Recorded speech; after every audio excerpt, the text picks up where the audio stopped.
بسم الله الرحمن الرحيم.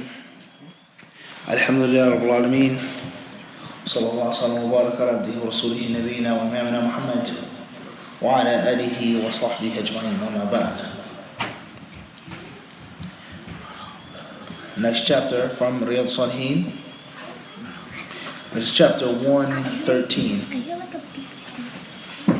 الباب الثالث عشر بعد 100. باب كراهة النفخ في الشراب.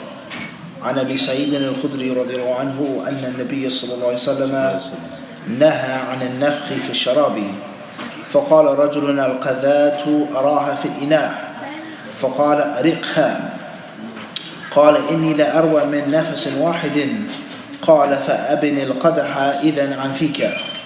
رواه الترمذي وقال حديث حسن صحيح.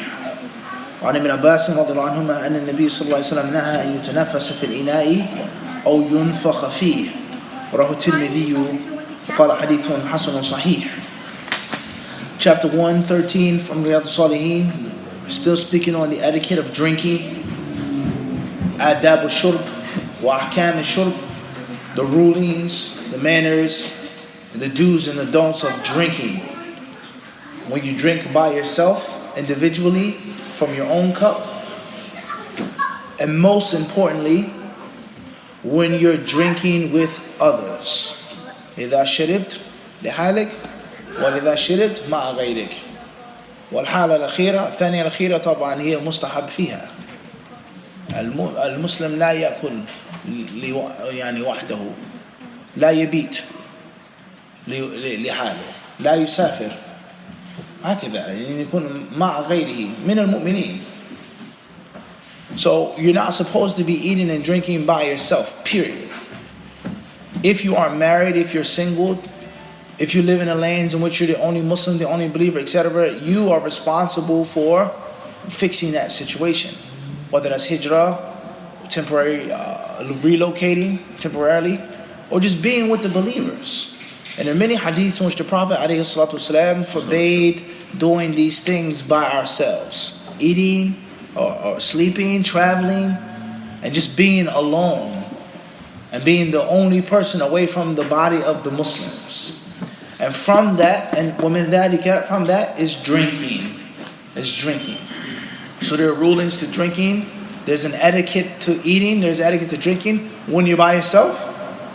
And of course, especially when you're with others. Then the manners and the etiquette of eating are even what? They're greater, even more important.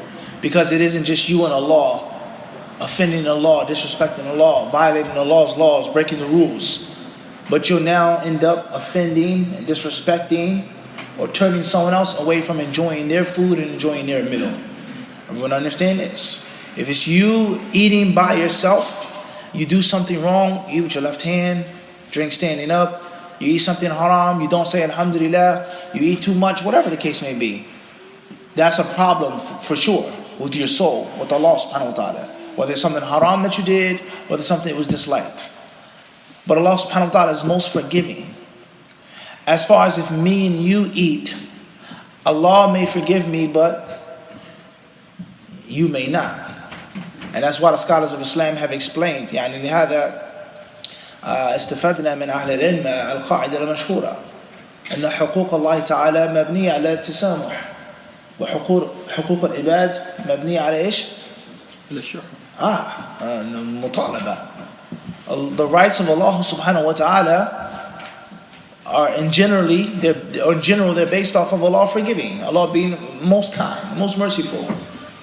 And the rights of the human beings by default are based off of gimme. I don't forgive you. I want my money back. I want my food.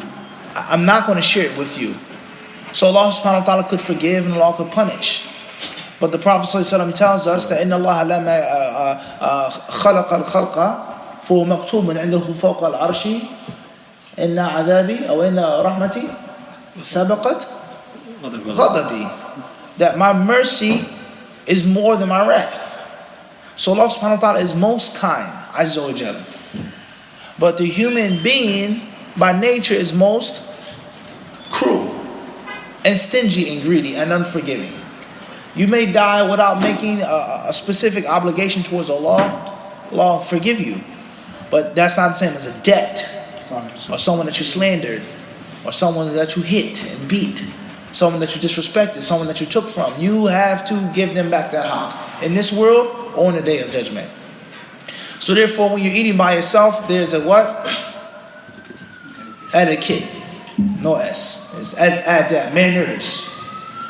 When you're eating with others, there's a etiquette. There are manners. And obviously, they're even more important when you're eating with others. Because you may offend, disrespect, or turn someone away from their meal. Away from their tea. Away from their breakfast. I don't even feel like eating anymore. It's disgusting. Look how you eat. When you're by yourself, you can what? Eat however you like. As long as it's according to the sunnah. So this chapter says, Karahatul nafkhi fi sharab. Is that you shouldn't blow and breathe into your beverage. You should not breathe or blow into your drink. Whether the drink is hot, whether the drink is cold, whether you're breathing, taking a breath, gulping, or whether you're blowing it and cooling it down, whatever the case may be. You shouldn't put air and breath into your drink. Listen carefully.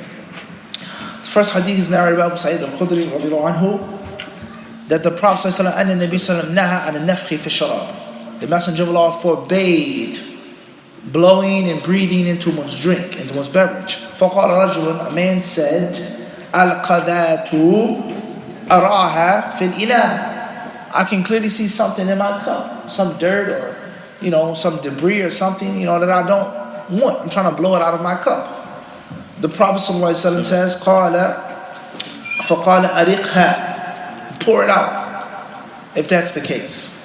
قَالَ إِنِّي لَا أَرْوَى مِن نَفْسٍ وَاحِدٍ, I can't just have one sip and be satisfied. I'm still thirsty. I like to drink more. One isn't just enough. The Prophet ﷺ, he told the man, فَأَبِنِ الْقَدْحَ إِذَنْ عَنْ فِيكَ, alright, drink as much as you like, but take the cup away from your mouth. Breathe away from your cup, away from the beverage, take your breath, and then take your second, third, fourth gulp, etc., or sip. This hadith is collected by Imam Tirmidhi, who declared it to be sound, Hasan al-Sahih. Next narration is reported by Abdullah ibn Abbas, radiallahu ta'ala anhuma, أن النبي صلى الله عليه وسلم أنها, the Prophet forbade breathing or blowing in one's ina, one's cup, one's vessel, one's mug, one's teacup, one's pot, whatever it may be. And this hadith is collected by Imam Tirmidhi as well, and it is also Hasan al-Sahih. A brief fa'idah, inshallah ta'ala, a brief fa'idah, nothing extensive, from Fath al-Bari, Al-Hafidh ibn Hajar rahimahullah ta'ala, he says, قال المهلب, النهي عن التنفس في الشرب كالنهي عن النفخ في الطعام والشراب من أجل أنه قد يقع فيه شيء من الريق فيعافه الشارب ويتقذره، إذ كان التقذر في مثل ذلك عادة غالبة على طباع أكثر الناس، ومحل هذا إذا أكل وشرب مع غيره. وأما لو أكل وحده أو مع أهله أو من يعلم أنه لا يتقذر شيء مما يتناوله فلا بأس. Some of the scholars of the past, Hafidh ibn Hajar quotes them by saying that what's meant by this is that it's the same. Whether you're eating something or whether you're drinking something. You should not blow and breathe and take air or give air on anything that you're consuming. A beverage or food. Pot, cup, plate, spoon, whatever that thing may be.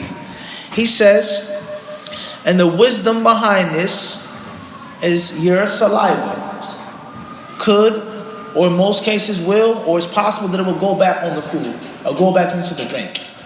And in most cases, he says, most customs, not all, people find this to be disgusting. Drinking after someone is already, many people don't do it, but many people do that. We homies, you pass the bottle, the cup, whatever it is, inshallah, it's halal. You pass it, it's your friend. We're right? This is okay? The tea ceremony. It doesn't have to be in the streets. Start like a tea ceremony. The Japanese tea ceremony. You're supposed to drink the matcha tea in what? One bowl. Not like how the Americans drink it in Manhattan. One big bowl, you pass around the tea. So therefore, most people, they're going to find it disgusting if you're breathing and blowing back into the drink. And then once they find it disgusting, you're ruining their dining experience, their eating experience, their drinking experience. As far as if you're eating by yourself, if you're drinking by yourself, he says, or with your family, ahlihi, with your wife, or someone that you know doesn't mind, fala bas, then you can do what you want. So if something is a little hot, for argument's sake, and it's your cup, your bowl, you could what? You could blow on it. And many people that say that's prohibited, you can't do that. They don't understand why. Understand? And of course, it's best for the food to cool down. But for argument's sake, you have some hot cocoa, you can what? You can blow on it if you're by yourself, or if I know you don't mind. Now, obviously, if you're eating with your wife, you're drinking with your wife, that's your wife. You guys have an intimate relationship. You share